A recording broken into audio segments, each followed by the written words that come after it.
Bonjour à tous et bienvenue dans cette 5e vidéo de préparation à la certification Java, dans laquelle nous allons parler du nommage des éléments d'un programme Java. Alors il faut voir que Java applique la même règle de nommage pour tous les éléments qu'on va créer dans un programme, donc que ce soit des variables, des noms de classes, des noms de méthodes ou de packages, c'est bien toujours la même règle qui est appliquée.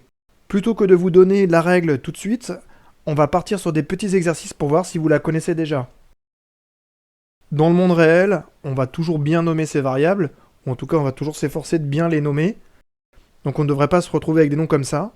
Mal nommer ces variables, c'est un problème de débutant, mais c'est vraiment un problème très gênant. Parmi tous ces noms de variables, lesquels sont corrects?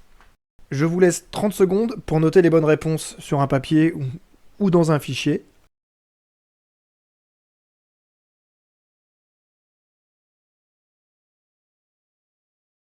Alors, les bonnes réponses, c'est A, B, C, E et F.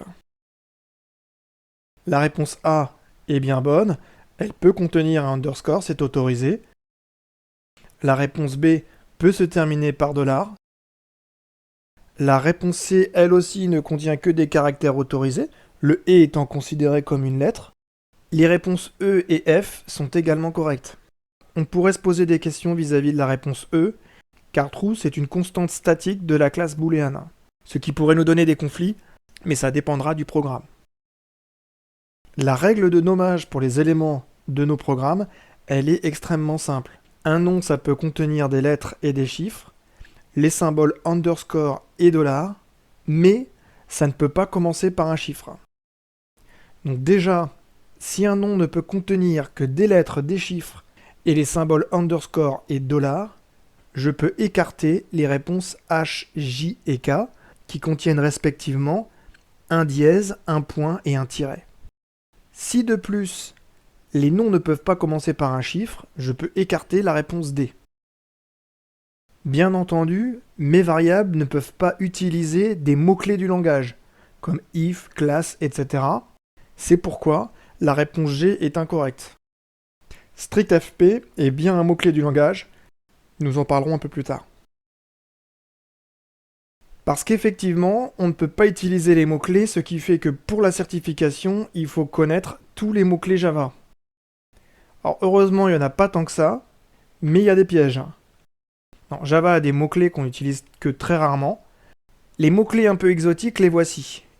Const, goto, native, strictfp, transient et volatile.